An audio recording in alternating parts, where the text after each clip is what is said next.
let's sort of maybe do a rolling start here. Where I think so. The idea, which I'm not sure how clearly has been communicated, but one thing we're still figuring out exactly what it means in concrete terms is we want to have an energy environment lab. That's a new thing catching on in higher education, especially graduate level, is the lab concept, which is instead of people working necessarily individually on solo projects, which you would do anyway with a capstone, is you will work collaboratively with other people on a team project, and or it can mean a lot of your capstone work will be presented in class as a work in progress, and then people will raise questions. In other words, a workshop, right? People will raise questions, offer constructive criticisms, one hopes. And so that's another format that we're playing with. We may work on a book. I'll talk about that in due course here in a minute, believe it or not. And we may do a couple of other projects that will be products of the lab, as well as just having a whole course on it. Back. Hello, there it comes. I'll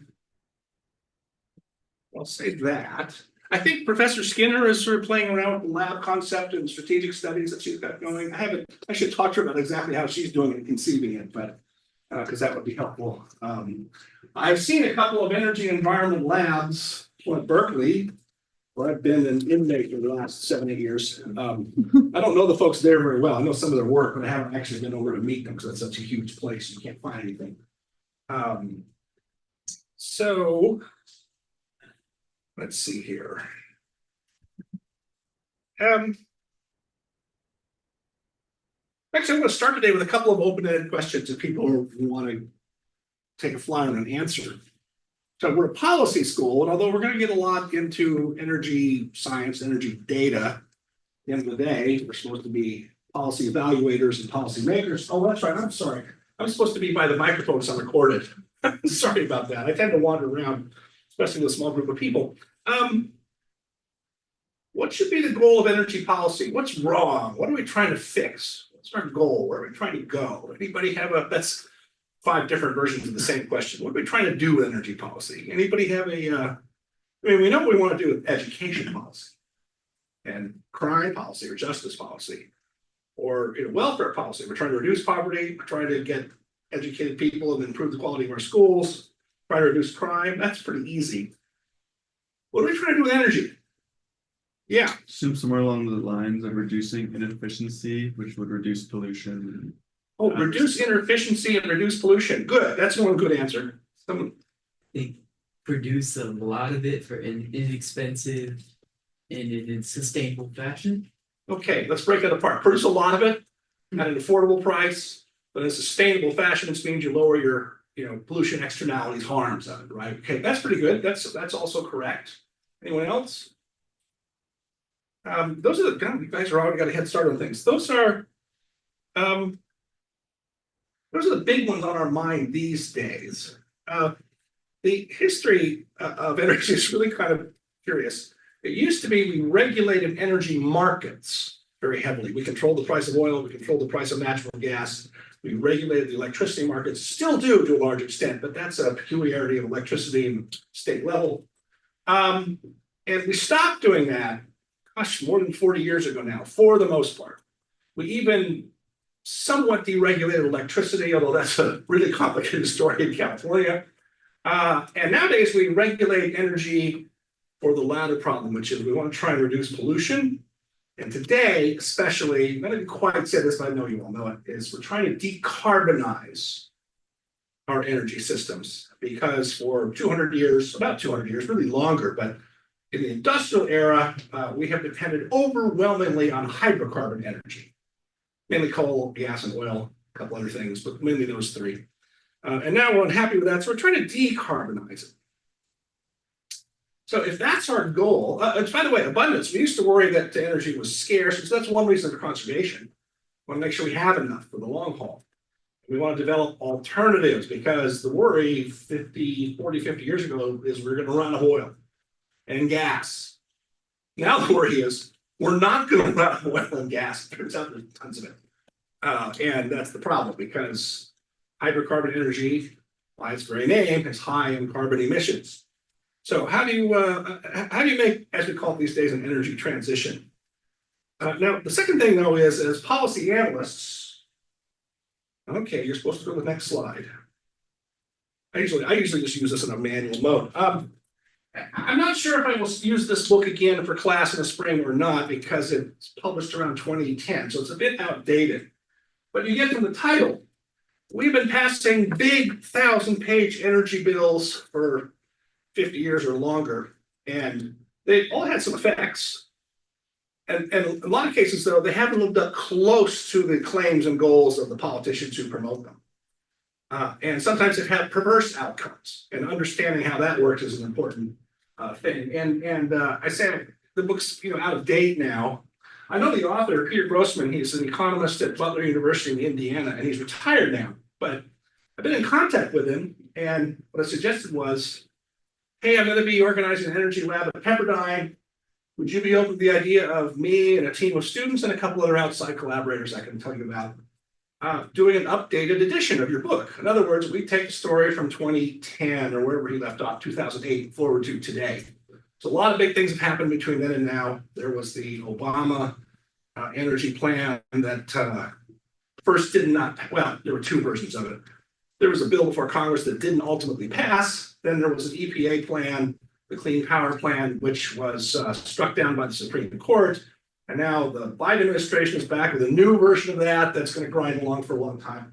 And then there are other little things that have been happening around the states. And so you could put 2 more chapters on this book and do a new edition. And he said he's open to the idea. One thing is it's a Cambridge University Press book, and we've got to get their permission and they've got to yield us the rights. So that may happen. So that may become a project of the lab, not necessarily all being done next spring, but maybe over the next couple of years, those of you who are first years and want to get engaged in a project like this. But I want to start today. We're going to do today is I'm going to go through a lot of data sources for you to acquaint you with where to find original data. I think you already know, even those of you who have only been here in your first year for a month, there's heavy emphasis here on reading original source material. Read the Federalist Papers, not read about the Federalist Papers, right? When it comes to energy, I think you really get a grasp of it if you work with the raw data yourself. And there's a ton of it. That's the problem, is there's too much. But learning where the data sources are and how to use them and how to think about them is a very useful skill to have. And by the way, it'll translate to lots of other things. Next week, we'll get into environmental data sets, which are a whole different animal than energy data sets for a bunch of reasons. But today, we'll go through some of that. But what I want to do, as an example of the kind of analytical skill you need to bring to even a raw data set, is to look for a moment at this chart, which is called the Rosenfeld curve. Now, this is a plain version of the chart. You can see it starts in 1960, it breaks off here in 2004. There are a couple of versions of this that go as late as 2011. I'll show you in a moment. This is a simple version. And so we have California, the US is in red, California is in blue, and it's kilowatt hours per person of electricity consumption. What you can see is that up to about 1972 or so, California's per capita electricity consumption was pretty close to the national average of the other 49 states. And then suddenly it starts to diverge in the mid-70s. And now it's a third more from the rest of the country than here. California has stayed flat since then. The US has gone up a little or stayed mostly flat. Now, first of all, what happened here? Anyone know what causes this? Any guesses? I mean, you won't know, of course, in detail, but you might be able to guess at it. Here's another version of it. It's just a little more fancier, and you begin to get, by the way, a hint here, right? Starting in the mid-70s, actually starting as early as Governor Pat Brown in the 60s, Jerry Brown's dad, but even under Reagan, but then especially under Jerry Brown when he becomes governor for life the first time in 1975, as I would like to say. California was way out ahead of other states in pushing energy conservation, alternative energy. We had the most wind of any place for a long time, most of which is long ago obsolete in the old Tehachapi Pass if you've ever driven over Highway 58. Whereas the rest of the country didn't. And it's called the Rosenfeld curve after a guy named Art Rosenfeld. And here's another version of it that's still three-dimensional. The conclusion that's often been suggested from this data, let's see, this one ends in 2010. This was a very popular chart for a while, 15, 20 years ago. Because the claim was made that, gosh, and the numbers work out, these numbers are accurate, is that if the rest of the United States had adopted California's energy conservation policies, you can see that our electricity consumption would be way much lower. And that translates to, in carbon emissions, about a 25% reduction from where we have been out of our electricity sector. Sounds pretty impressive. Why wasn't the rest of the country as smart as California? So the question is that the right conclusion to draw? What do you need to know about the explanations of this curve? Well, this curve doesn't seem necessarily to be 100% a positive thing. That could just be reduction in demand, or maybe businesses that used to use a lot more electricity left, or population. Lots of things could explain this. Yeah, you're on to something important. Yeah. Well, I think every state, but at least just thinking with regard to weather, there's just different needs and different things that work in certain areas. So, for example, wind power isn't going to work somewhere there's not a lot of wind, and also we're looking at California is a state where you don't turn on heaters for half of the year. So, yeah, now both of you are on a really important fact. Any others? Come back to those in a minute. And yeah. The cost of energy is really high. Well, it didn't used to be as much, Scott. So now, yes, and yeah, it's cheaper. Your electric bill is. I saw that a couple weeks ago when we were on Zoom together. Let's take the weather, the climate differences of California. So one of the things that's happening around the country in this period is, I mean, nowadays most everybody has air conditioning, either a window unit or central air conditioning in new homes. Believe it or not, as recently as even 40 years ago, a lot of older homes in the country, and especially in California, didn't have air conditioning. It was expensive, especially central air conditioning. New homes got them. They got cheaper and cheaper, more efficient. You might buy a window unit. And it's true around the country. So I think the latest figures, this is a while ago, but the latest figures are something like 80%, and maybe higher than that now, American residential units, as well as apartments and houses and homes, condos, have air conditioning.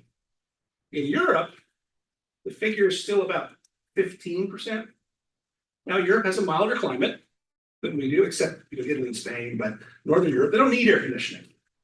And guess what? Even California does not need as much heating in the winter or air conditioning in the summer as other parts of the country. I mean, once you get east of really the San Gabriel Mountains this summer, you need to run your air conditioning a lot, right? Go to Texas for 5 months in the summer. So that's one thing. As consumption goes up as we get richer and more people get air conditioning, heating in the winter, and even though all those technologies have gotten more efficient, but the increase in the wealth effect and more people wanted to have refrigerators, flat screen TVs, and so forth has run up your basic consumption.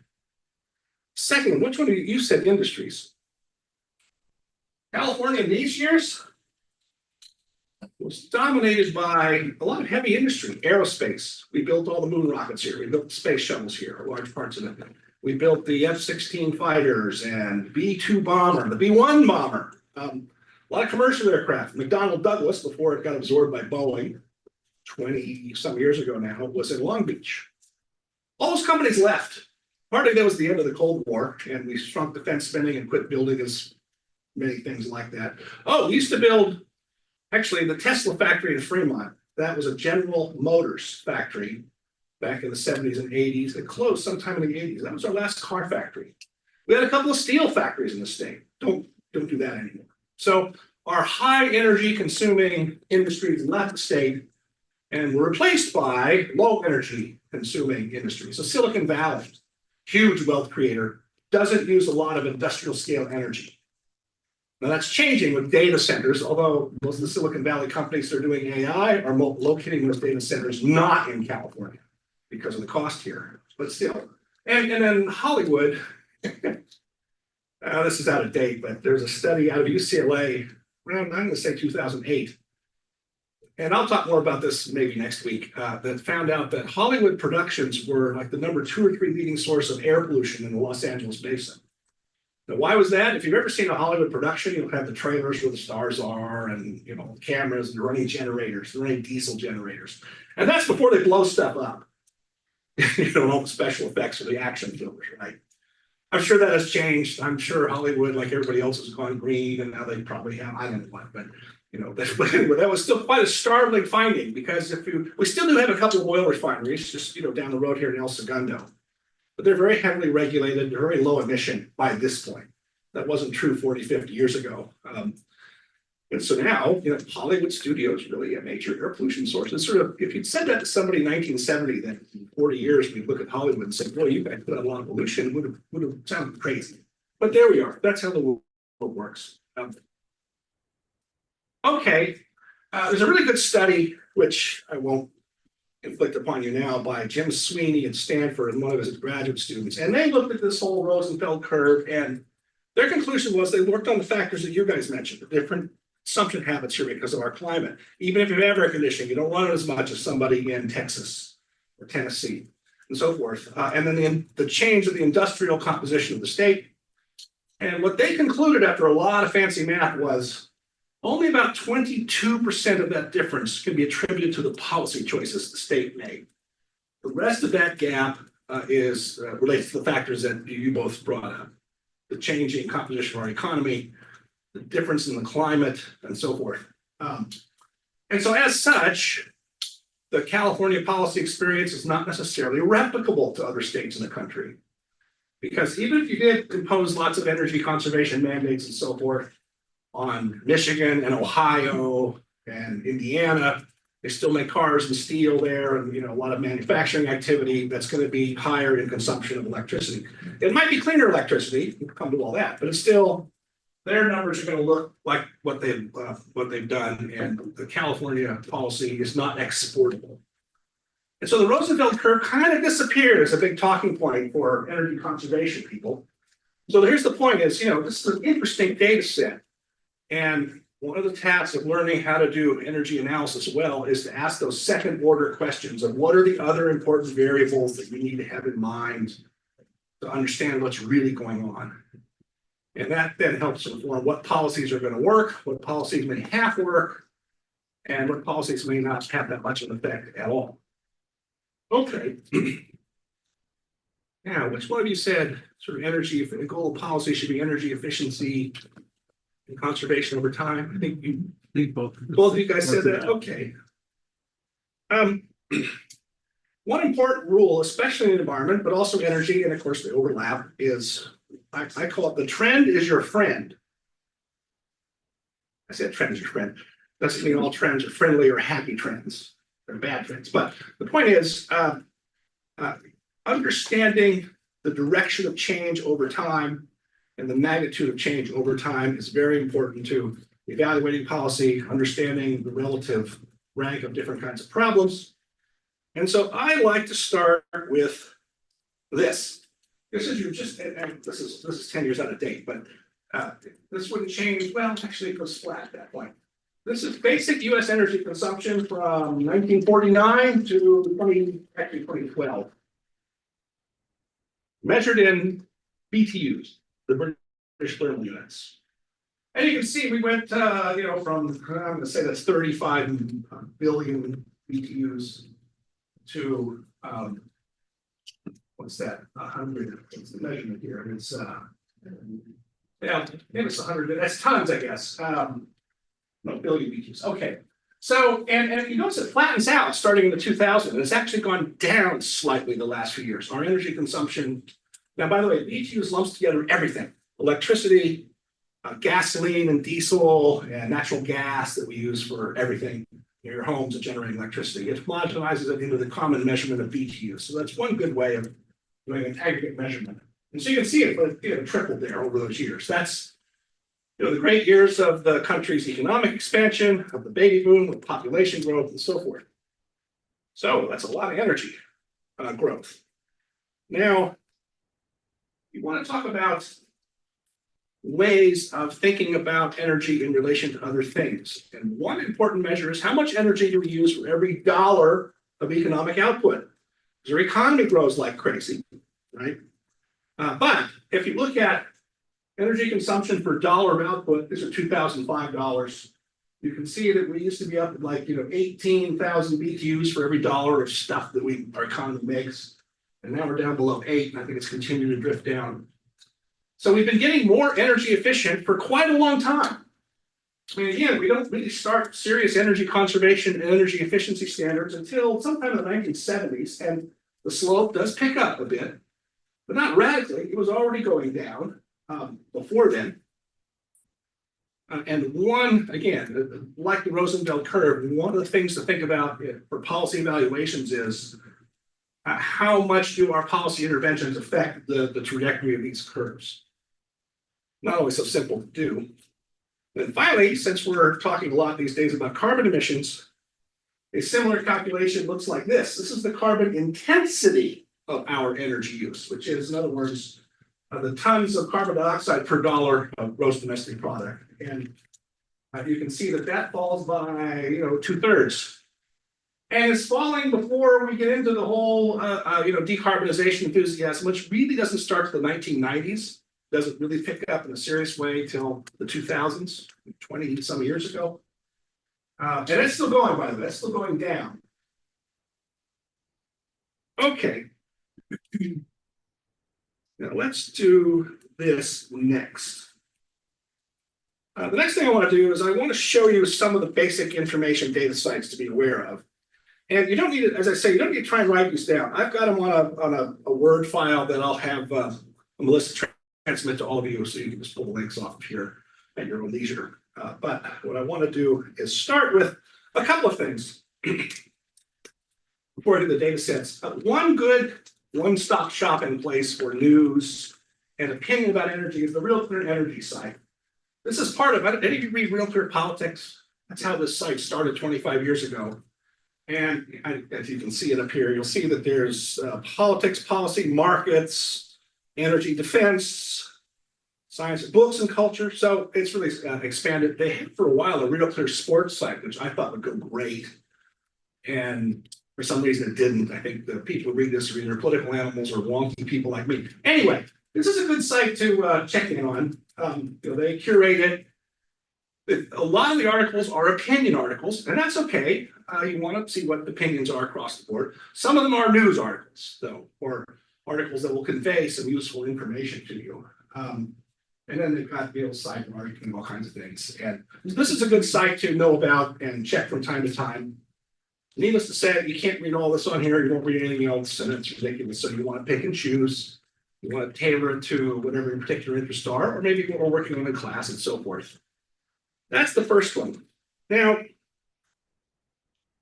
the first site to know about for basic data use is our own, here it is, the Energy Information Administration, which is part of our Department of Energy. And this is a huge, sprawling site. They're always changing it. There's stuff I used to find, and now they've moved it, and I have to spend half an hour to find it again. It's very frustrating, but huge amounts of information here. So let's see, what's the next one I've got here? Annual Energy Review. So you want to go to environment if you're looking at, here we go. So here's a whole list of carbon dioxide emissions, energy consumption, selected years. 1949, you'll see the dash isn't completed. The actual data set they've got up breaks off at 2011. The rest of the data is available in a separate place. It's very frustrating. We have to stitch together different data sources, but that's life. And the reason I'm going to give you this as an example of the kind of analysis you can do. I think I've got the, I downloaded the data. You can download them in Excel spreadsheets. And here I should pause. Y'all have some experience with using Excel or something like its numbers if you're an Apple person. Good, because it turns out that's the key tool to use these days, right? And I'm really big on making your own charts. So I'll just walk through a case study of my own. I guess my sort of one significant contribution to the climate policy debate was 15 years ago now. And the goal of climate policy then, today we talk about net zero, but then from like 2005 to 2015 or so, the target talked about for all policy and legislation was we want to have an 80% reduction in carbon emissions from our energy in this country by the year 2050. So that was 40 years off around then. And at the time, 2005 was going to be the baseline year. And that turns out to be, you can actually see it in the data here. It's really small, but if you go down to right there, there's your total. That's all sources for 2007. 6 billion tons of carbon dioxide emissions. That was our peak. We've been going down ever since then. And I say this breaks off in 2011. Well, I got curious about it. The problem with big numbers like 6 billion tons of this and 80% reduction, they are what I call MEGO numbers. My eyes glaze over. Can't really think very meaningfully about these figures. So I got curious. I thought, well, the 80% reduction in the 2005 baseline, it turned out that by the time we got to 2050, you wanted to have emissions reduced from right around 6 billion tons down to about 1.2. That's roughly what 80% takes you, 1.2 billion tons. So I asked a simple question. When was the last time the United States emitted 1.2 billion tons of carbon dioxide from energy use? So you find this table. And the problem is, it begins in 1949, and you can see we're at 2.2 billion tons. So in 1949, we're already a billion tons above the target we want to reach by 2050. So I thought, well, how do you find out when we're at 1.2 billion tons? And here, I can't find the sites I use. They're here. They just moved them around. But while they don't have a direct estimate anymore, like this table has, what you can find are estimates of fuel consumption, going back actually as far as 1850. Because we started using fuel oil then and wood. We used to measure how much wood we burned for, running little factories and laundries and keeping ourselves warm as early as 1850. So you can look up how much fuel did we use. And then you look up the coefficient of what are the emissions from how much fuel you use. And so, for example, and this is why natural gas has been such an important story lately. Figure out something like this. For every 1,000 BTU produced by burning coal, it emits about 2.2 pounds of carbon dioxide. Oil is about 1.8, 1.9, something like that. Natural gas is 1.1 pounds for every 1,000 BTU.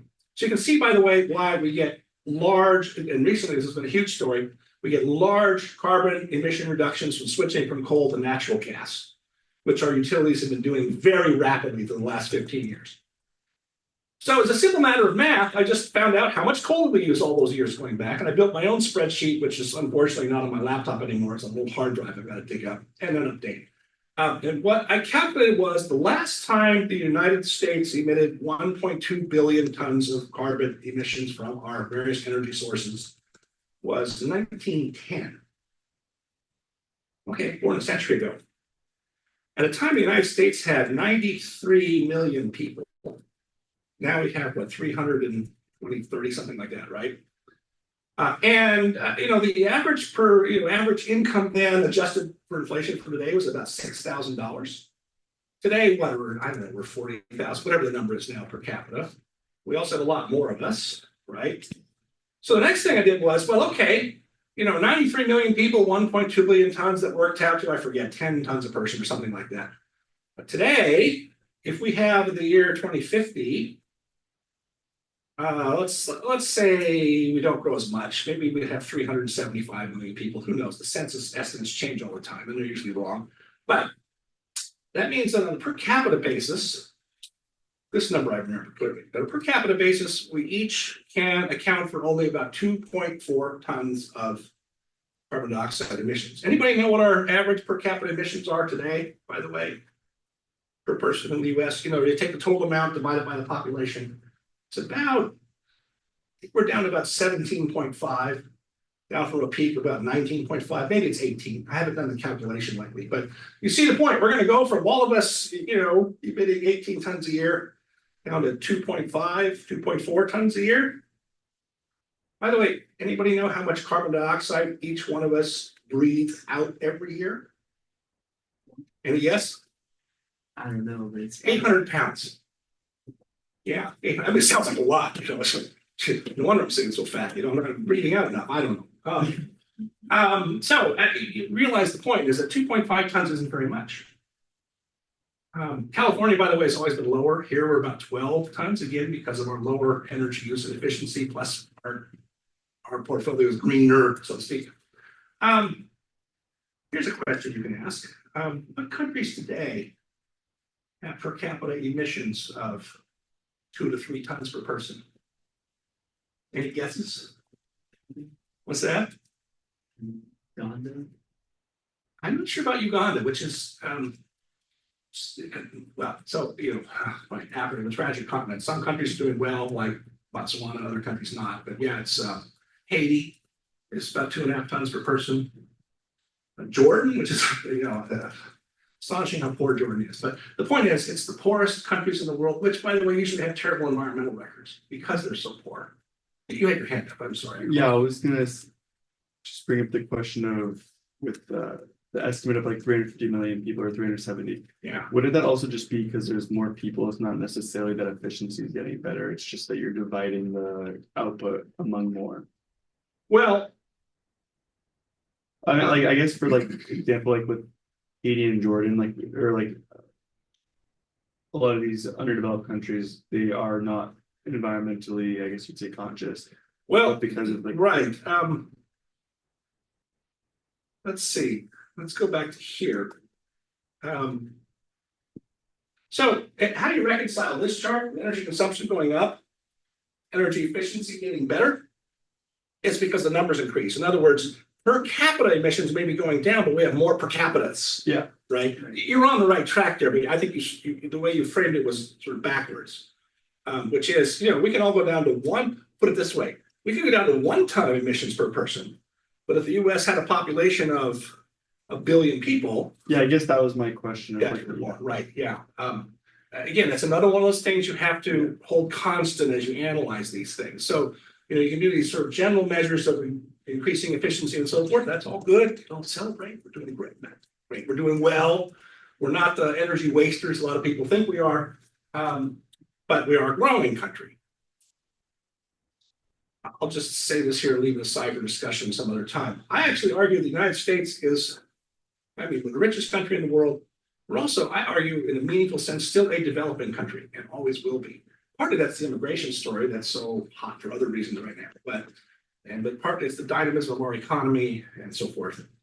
That's an interesting story that goes has many other parts to it beyond this one, but it's an important part of this. Where was I here? I was going through all this. Okay, so I point out that we're talking about you know, an energy reduction. It's utterly bananas, unless all the sort of green energy ideas can be scaled up quickly and so forth. And that's a thing we'll talk about a whole bunch in due course. It ended up being I testified before congressional committees a few times, ended up being a talking point in the floor debates, and then suddenly the 80 by 20 target got quite, it wasn't just me. I was like the first person to do this calculation. And I had other people check my math. By the way, this, you know, what a climate, oh God, right? It's just, it's such an abyss. It's such a black hole. And normally if you make a claim, it may be based on some data, but you know, the data is contradictory and there's different ways of thinking about it. If you make a claim that, oh, the ice cap's shrinking, what's not shrinking, is it right? Is the temperature of the oceans, but no, it's going down, is this right? This is endless. And I quit keeping up with it all because it's really kind of hopeless. But usually you get hotly contested when you make a claim about what's going on. No one ever contested my analysis of this. And about a year later, this unit at the University of Illinois, it's called the ungainly name, the Carbon Dioxide Information Analysis Center. I'm not even sure what the acronym is, but they did their own analysis similar to mine. They said they picked the year that we were last 80% below 2005 levels as 1905. They actually took it back a few years before I did. I'm not going to claim credit for making the 80 by 20 target disappear and be replaced by net zero. I think I said this 2 weeks ago. Net zero leaves a lot of wiggle room. If we actually figure out carbon capture and storage, then you can use oil and gas and even coal a lot longer and in large quantities. But an awful lot of environmental emphasis is no, we got to get rid of all fossil fuels or as much as possible. And okay, we'll see how net zero actually plays out in practice. I suspect, like a lot of things, we're going to find there's going to be a lot of cheating and creative bookkeeping going on.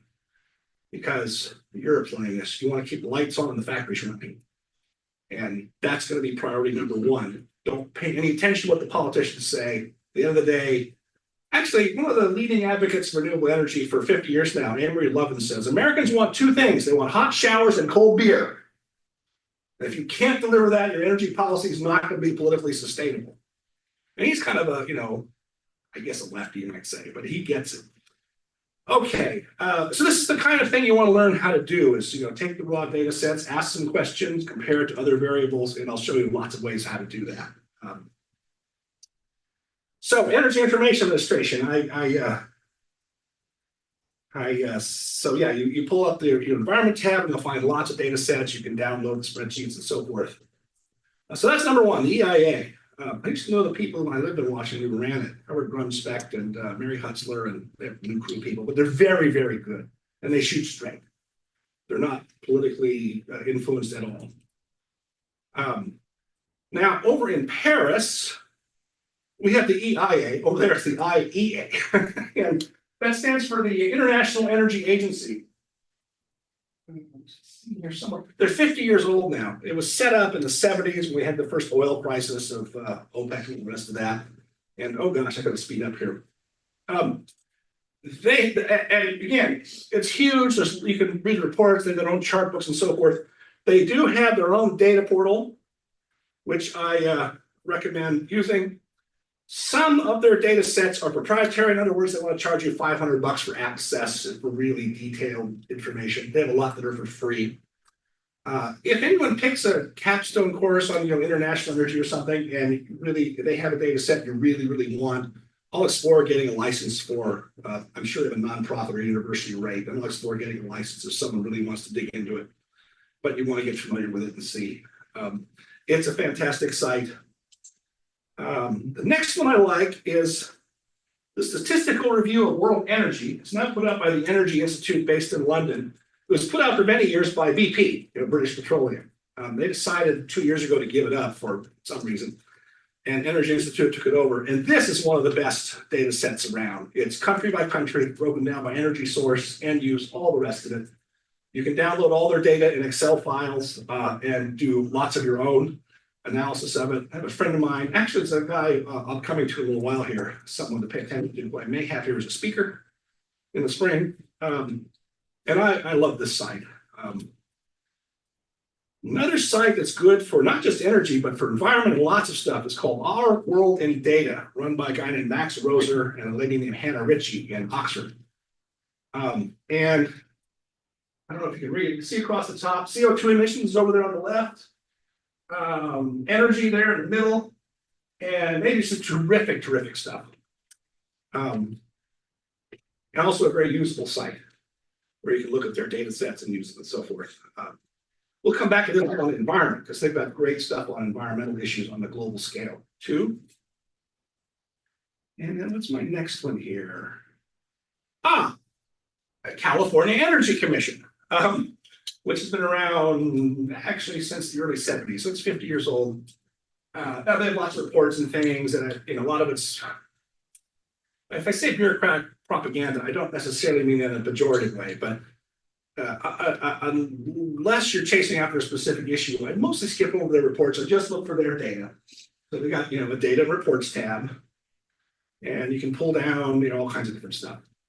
About power generation in California. So if anybody's doing a California specific project or thinking of one, this is a good site to look at and master and so forth. And my next one, okay. Here's an interesting site that the current managers of are kind of screwing up, I think, but it's still a great site called Gapminder. And the guy running it now wants to use it to pick arguments later on about different issues. And some of that's interesting, I think, correct, but I like to use it for animating data because here is a tool where you can pick two variables, life expectancy and income, or life expectancy and pollution, whatever.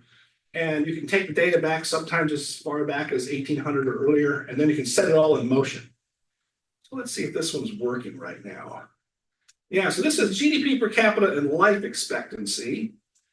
And so you can set it in motion, there's the year flashing by, and each one of those will be a country, and you check out which countries you want to use. And it's really cool and really fun. I used to make a bunch of these a lot and use them, but it's a bit of a chore. But it's a fun site to, and this is fun to play with because once again, you start seeing relationships between different variables because you can just pick all kinds of different things. And see it goes, oh, let's pick up, that's a war, right? That's World War I. Let's keep going here. Boom, World War II, right?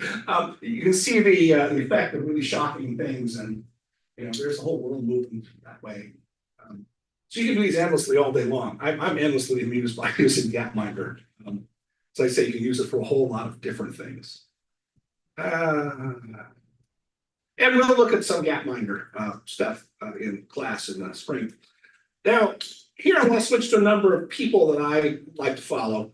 There are lots of great energy analysts out there. I'm just going to give you 4 or 5 today. So Robert Bryce is an old energy journalist. He's made several really good documentaries.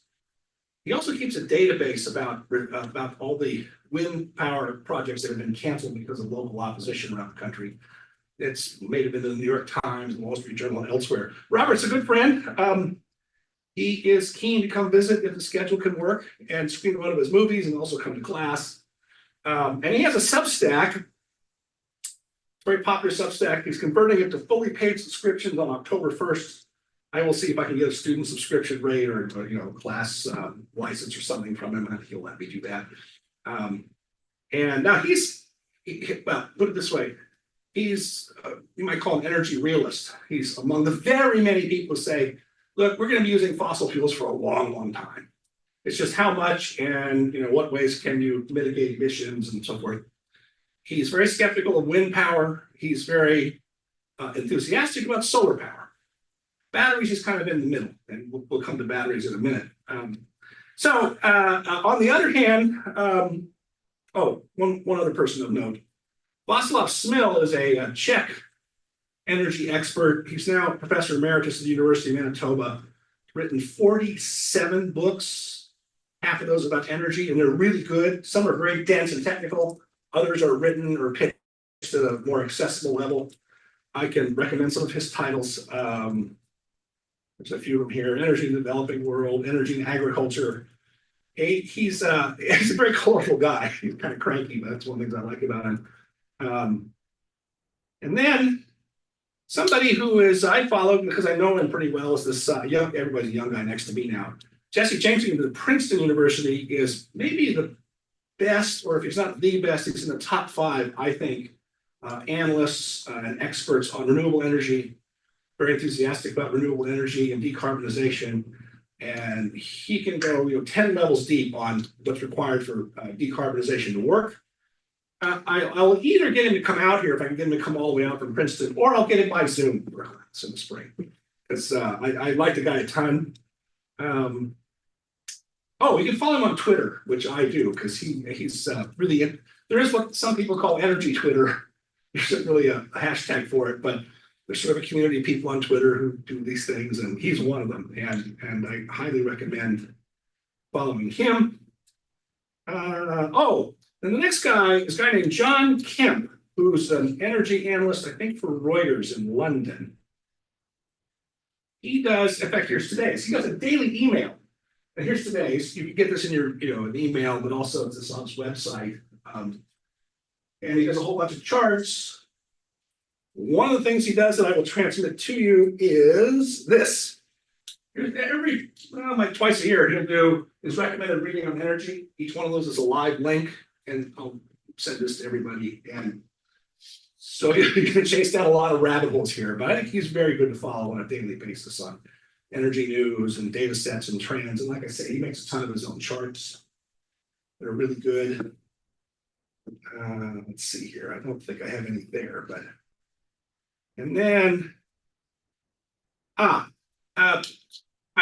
not sure I said this 2 weeks ago. If I did, I apologize for repeating, but an awful lot of energy journalism in the sort of mainstream media is just really bad.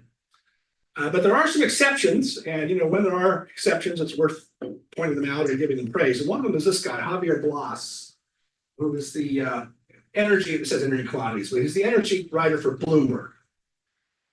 Look him very closely on Twitter because he's usually on top of interesting stuff, writes really good pieces about what's going on in energy that asks all the right questions and tries to get at the best answers to things. So he's one guy I think is very useful to follow. And then Mark Mills. I'm hoping we'll get Mark to come out. He's a busy guy. I'll just say this for now. He's an MIT engineer, investor in a lot of energy projects, including batteries and other things. And he's tremendously interesting. And I think we'll try and get him. Now let's do a few organizations. Again, there's at least 30 other people worth following in the energy space, as we say, but these are a few that I think are good. There are a few organizations worth following. One is the Energy Policy Research Foundation. They have Chart of the Week. They have some data. They have some good challenging publications. One of the guys they have, hold on. This guy named Michael Lynch, who writes reports, was at MIT for a long time, and he's really good on the details of all these their issues. There's the World Resources Institute, which is, I guess I describe them as something of a conventional environmental organization. They're not an activist group, but one of the things you'll see here is that they keep a lot of data. And so, their data is worth checking and cross-checking against other people. A lot of their data is drawn from the same sources as some of the other ones I already showed you, but good to get their take on it, I think. They're an environmental group I follow. Then there's also the Institute for Energy Research, which tends to be a pretty pro-fossil fuels group. I know these guys pretty well.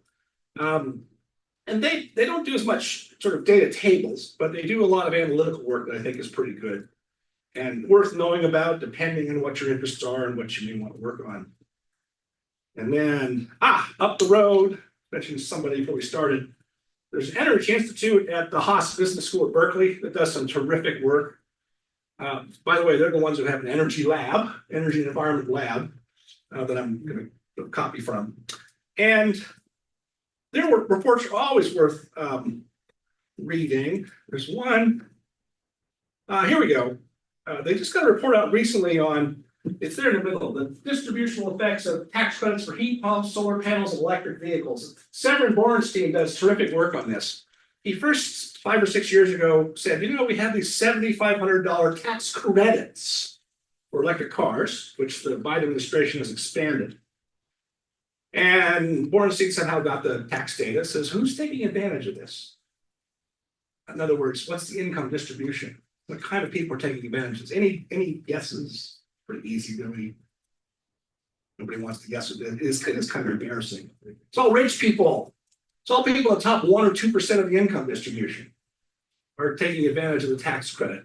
And the same thing is turning out to be true for heat pumps and solar panels and so forth. Turns out to be a subsidy for upper middle class people.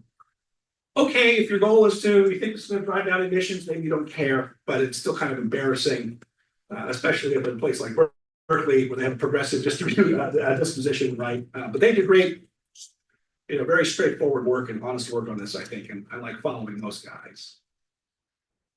Nuclear energy. So there's a Nuclear Energy Institute. They're a pro-industry group. They've got a little spring in their step because suddenly, almost literally in the last 3 to 6 months, nuclear power, the sentiment on it has just completely reversed. So I don't know if you saw the news last week, 2 weeks ago. Okay. So I'm so old, I remember when 3 Mile Island melted down. It didn't really melt down, but that was, if you're alive in 1979, you would have thought it was the end of the freaking world. And, they had a minor accident. There was no significant release of radiation, but the media went crazy. Jane Fonda went crazy. Hollywood went crazy. And that was kind of the last nail in the coffin of an industry that was already struggling. Because the problem with nuclear power is still that it's really expensive to build. And we haven't figured out how to make it cheaper. That's a long story. So 2 weeks ago, there were 2 reactors at 3 Mile Island. They closed down the one that had the accident. They kept the other one going until 5 years ago, and then closed it down.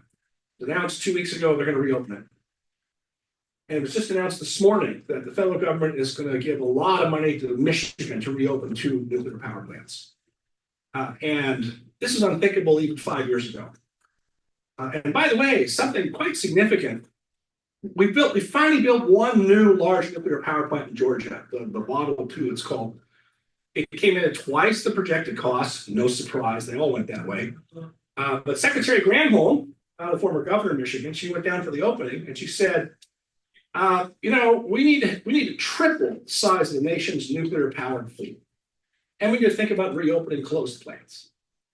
And this is, Jane Fonda is pretty old, but this is going to put her in her grave, I'm convinced. But she was the leading celebrity activist against nuclear power during those years. What did you? She also What's- she was always fighting for the whales. Well, that's no, don't get me started on any of that. Maybe next week.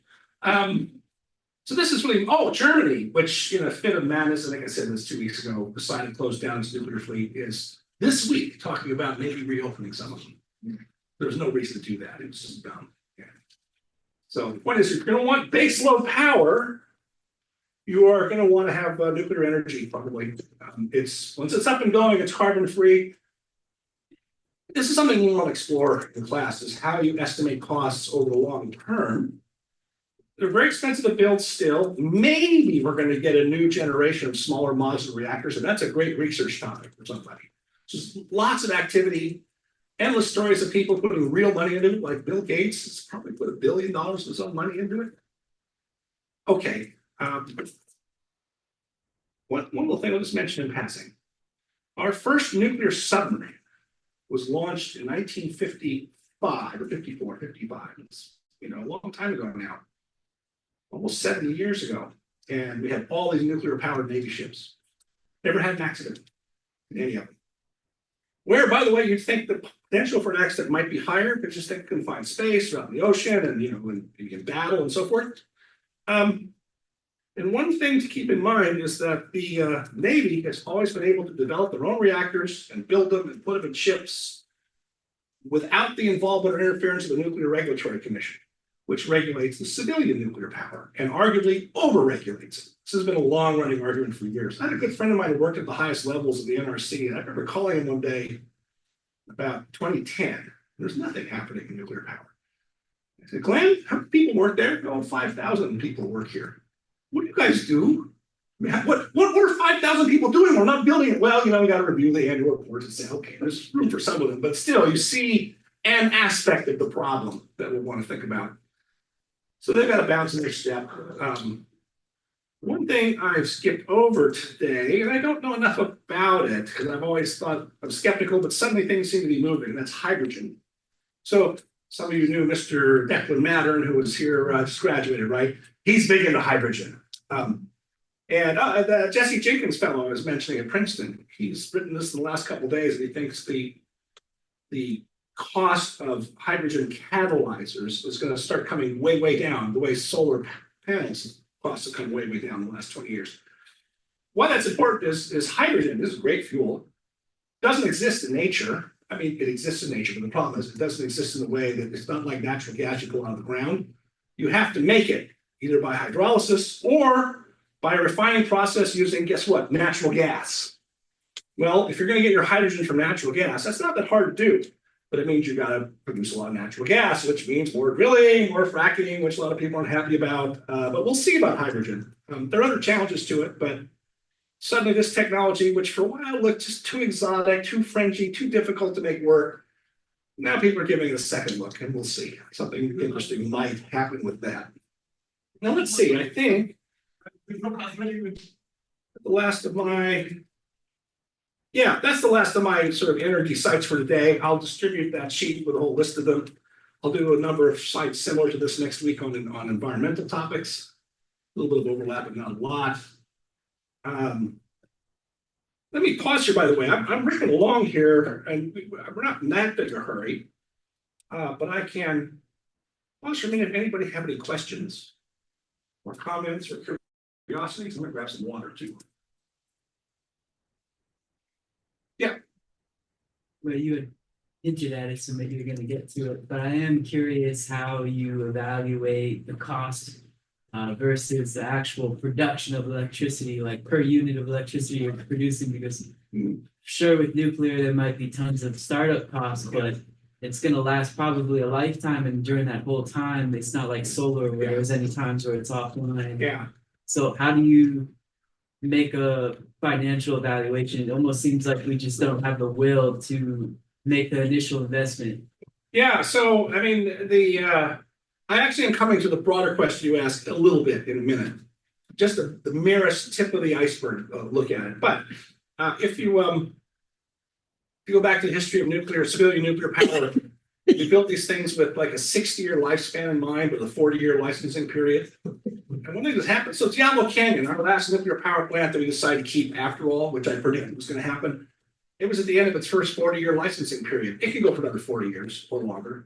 So yeah, and you know, the newest plants we're building can probably last 100 years. So after you, as they say in business, after you amortize the cost of that over the first 40 or 50 years, then it becomes very cheap. So you have declining costs, and but that's just there's all the wrinkles to it that make it a problem, which is we put our thumb on the scale in so many states where the utilities are obligated to buy renewable energy first. Or you know, we actually auction power these days because you know utilities they divest themselves. They still have some of their own generators, but they also buy a lot of power in the open market because the electricity demand goes up and down like this every day. And then if it's hot weather, it changes. Okay, and they're obligated to buy renewable energy first, even if their price is higher. It usually isn't. You can usually underbid nuclear power. So a lot of nuclear power plants may be running, but they lose at the day of the auction, which is dumb, I think, probably. But there you are. They're at a competitive disadvantage by the regulatory structure in many states. You mean in the sense that they're not considered a renewable, so they Yeah. can get front run on the market? Yeah, sorry, I should be even more blunt and direct about it. So you have in many states like California, renewable portfolio standards, which means renewable meaning non-carbon or super low carbon energy. Nuclear power doesn't count. Hydropower doesn't count. And you know, okay, I get it why we don't want to build more dams because we fish and habitat, we want to keep the natural ecosystem intact. I totally understand all that. That said, that's just nuts. It's not considered And renewable. now, by the way, it varies from state to state. So Oregon and Washington, very green places, literally and figuratively, they have tons of hydropower back from the New Deal era. Those huge dams on the Columbia River and stuff. They do count those as renewable energy because they know how stupid it would be not to. By the way, the Bonneville Power Administration is a federal agency, not a private utility. It operates like a private utility, but it's owned still by the federal government because they built all those dams and set up Bonneville back in the 30s. But other states, California, Colorado, nuclear power doesn't count as for its renewable portfolio. But any one, wind, solar, biomass, geothermal, unicorn flop sweat, banana peels, you know, all the other exotic things you can think of. And so they're putting their finger on the scale to help those, and plus the subsidies. It does distort the marketplace and makes it unattractive. Who wants to build a nuclear power plant if you're not going to be able to sell your product at a reliable price? Gas plants are pretty cheap to build. We'll talk about those. And you can turn them on and off easily. So you can still make money with a gas plant, even if you're only using it 50 days a year. But not true of the nuclear plant. You know, you're not going to do it under those circumstances. So that's one of the wrinkles of our electricity regulation, the structure of the market these days, which, you know, ought to get sorted out and probably, well, we'll see. At some point it might. Any other questions? We'll get into some considerable detail on all those. I'll show you one aspect of it here in a moment to know about. Okay. Let's see here. Let me do this. I said 2 weeks ago about electricity being the very best source of power, which it is, and there's a lot to that story.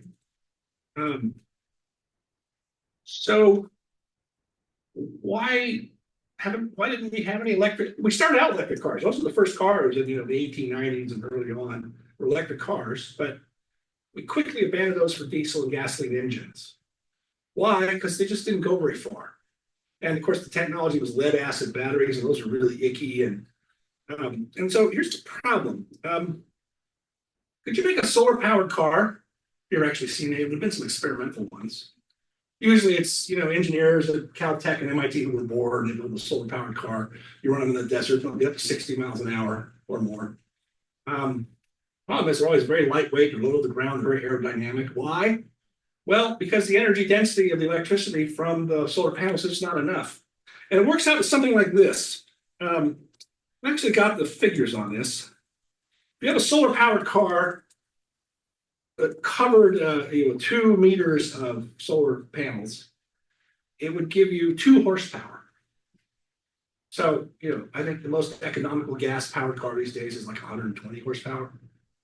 That car may go 60 miles an hour, but it takes you 0 to 60 in, a minute and a half, something like that, right? There's no punch to it. But, the Teslas, which have these much more powerful batteries, they will do 0 to 60 in about 2.5 seconds because that's an energy power conversion efficiency with nearly 100%. That's one of the neat things about them, I have to say. But gasoline, by weight, gasoline has 1,000 times more energy than an equal weight of flashlight batteries. So let that sink in for a minute. So, or you can do the conversions. It's something like this. I haven't done them lately, but 1 gallon of gasoline has as much energy potential in it as something like, 800, the big flashlight batteries you have. And of course, those batteries run out pretty fast. You can recharge them if you can recharge them at all. So you can see some of the problem here, which brings us to electric cars that everyone's excited about these days. And they are pretty neat, as I say. Here's an electric car with a nice bumper sticker, powered probably by coal. Okay, we make these cars and we say there's 0 emission. It's true going down the road. And by the way, one of the reasons California pushed so hard starting in the 80s to develop electric cars was not carbon emissions and climate or any of that. It was to lower conventional air pollution. If you're not driving a car with gasoline, there's less stuff going out of the tailpipe into the air, making LA such an unpleasant place to breathe. Okay, talk a lot about this next week. Now, of course, we want electric cars because we don't like gasoline and we want to, work carbon emissions. But the problem is you got to charge the battery. Where are those electrons coming from? Well, if you're in Washington State, which has a very low carbon electricity system because of their hydro and nuclear, going back to World War II, because that was part of the whole development of the atom bomb and all that, then you're doing great. If you're Ohio, which is still 80% coal-fired electricity, or Indiana, 75%, I think. You can look it up state by state with the Energy Information Administration. Colorado is still 45% coal, I think. California is like 0.1%, and we have like one little coal-fired plant that occasionally is used out in the desert or something for weird things, right? So essentially 0. But we still have 45% of our electricity is natural gas. So the point is that in a place like Ohio, if you're driving an electric car, your total carbon footprint may actually be higher than a gasoline-powered car. How do we know that? This is a fun story. Let me find here.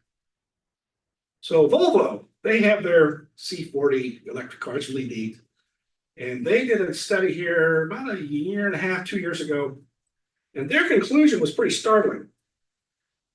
To build an electric car, they're actually heavier because of the battery and other technologies. They require more raw materials to make. Here's their conclusion for Volvo. The carbon footprint for making an electric car is 70% higher than a gasoline-powered car. Because, the manufacturing process, very energy intensive. The mining process to make the battery is very energy intensive. So what they concluded was, if you're driving this car, the C40, you have to drive it 66,000 miles before you break even with a gasoline-powered car. Now in America, the average American car drives like 1,000 miles a month, roughly. That varies widely. LA is probably, I don't know, car crazy right here, right? Other people maybe not at all. But the point is, you're going to drive a car 4, 5, 6 years before it's going to break even with a gasoline powered car on your actual carbon footprint in the environment. How much are we gaining from it? Especially if the batteries are out in 8 years. That's still an open question whether we can make them last a long time. Have you flown lately? Will they ask you about, do you have any lithium-ion batteries in your checked luggage? Why is that? Will they blow up or catch fire? So here's the important thing about a battery. A battery is an energy storage device. Good. These lithium-ion batteries are the best. I mean, I'm again so old. I remember when the best batteries for your laptops were nickel cadmium. That's back in the 1990s. So you come along fast. It's good technology. Leave aside for the moment the raw material requirements, which are formidable. But here's the thing about battery as an energy storage device. When you store a lot of energy in a small space, whether it's battery size or even a little bigger, at a certain point we don't call it a battery anymore. What do we call it? We call it a bomb. I'm not trying to be clever or facetious here. That's a bomb is a highly concentrated, high energy storage device. The lithium-ion battery, it's not a bomb exactly, but they do have this problem where they tend to catch fire. And boy, when they catch fire, you've seen all the videos. It's hard to put them out with conventional firefighting technology. Fire trucks and stuff. Water doesn't do very well with them. So the awful scene we're seeing in North Carolina right now. The fire departments warn people in flood zones, if you have an electric car, park it away from your house. By the way, those cars and you can find online already, even with all the communication problems we're still having, you can find pictures of completely burned down electric cars these floods. So there we are. There's a practical problem with them, right? I'm kind of interested in having one, except I don't have a good place to park it that wouldn't threaten to burn down my house if something went wrong. So I'm a little nervous about that, right?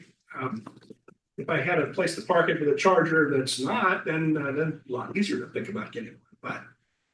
Or we have chargers out here now where people can charge. Okay, it's still a tiny number, but you don't need very many of these things to go wrong.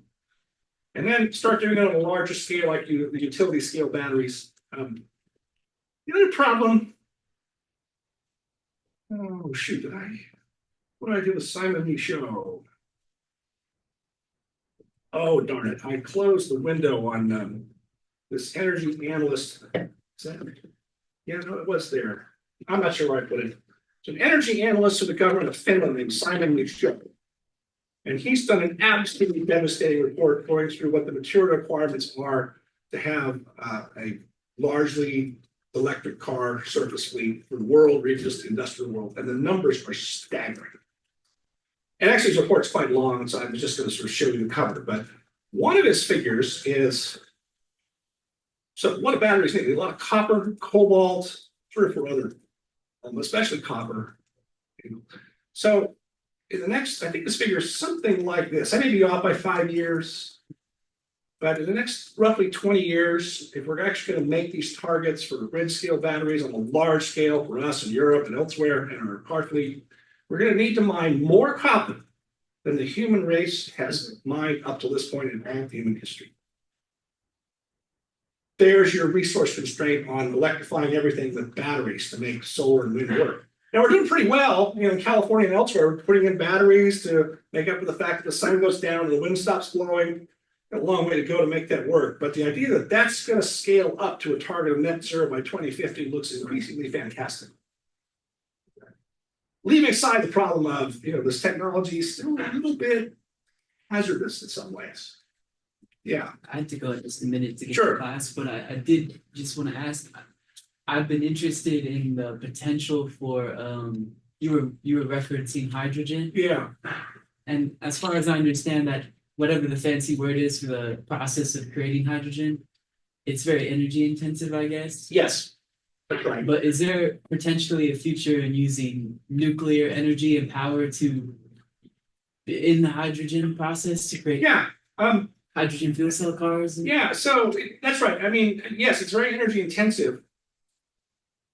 This will sound strange, so that needs explanation. But you don't care, depending on certain circumstances.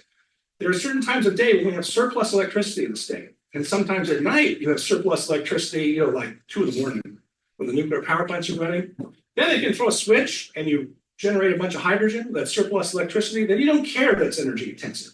Because otherwise the electricity is not going to get used. Right. So that can work. By the way, we do that now with pumped storage. I mentioned this a couple weeks ago. So, Castaic Lake is our only pumped storage facility.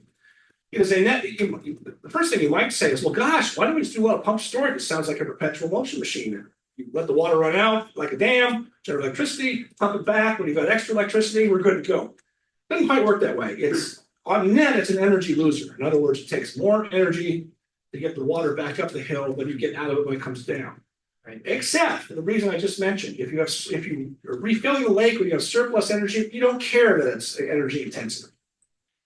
This is a really crucial point because sometimes I should have said this in the very beginning, and then actually we can quit. We measure energy, your time over distance or consumption over time. So a 75-watt light bulb. By the way, we make everybody in class do their own energy audit at home. I'll explain that later, maybe next week. 75 watts means that's what it uses over an hour. If you only have your light bulb on for 7 minutes, you only use 5 watts. Right? Or most people's microwave ovens are like 800 or 1200 watts. It's really energy intensive, but you're only running 5 minutes a day. So you're not using it a lot, right? So, what did it set alarm? I thought it said alarm off. Yeah, come on. Anyway, so a similar dynamic happens. Time and space of when things are happening are very important to understanding how things work in real practice. So one of the criticisms of ethanol, and ethanol really stinks, so never mind why, but one of the criticisms is it takes more energy to make ethanol than you get back out of the ethanol we're adding to gasoline. This is true, but you're converting corn into a liquid fuel that can be stored in a tank and is good for mobility. So all things being equal, you don't care that it's more energy intensive to make it. You care for other reasons. It's a dumb fuel for a whole, and there's a lot of other reasons to dislike ethanol, but that complaint about it is not one of them, I think. And I'm not alone thinking that. Anyway, I've run through a whole lot here. Let's see. He left. I was going to show you. I'm not going to do it now because we've been going on a while. It's here on my PowerPoint. There is a thing called the levelized cost of electricity. I'm not going to go through this table, but the fullness of time will master this and the other sources of it. It's very important. You can look at a visualized version of it here, which is a little easier. And by the way, most of these estimations are either wrong or I just think improperly conceived. But it's a place to start. Understand how this whole business works. And then I'll end with one of my favorite ideas of perpetual motion energy. Cat lands on its feet, butter falls on the buttered side down, attach bread and butter to the cat's back, and keep going around and around, and then you've got infinite energy. And sometimes the news stories I read about energy research almost this dumb. And we will learn how to critique energy news together. But I think we'll stop here today. I have people have other classes and things and so forth. So. Thank you. Yeah, sure thing. Oh yeah, you were right. Levelized cost of electricity gets at that question you were asking about. And there's also a thing called the rebound effect that's important to know.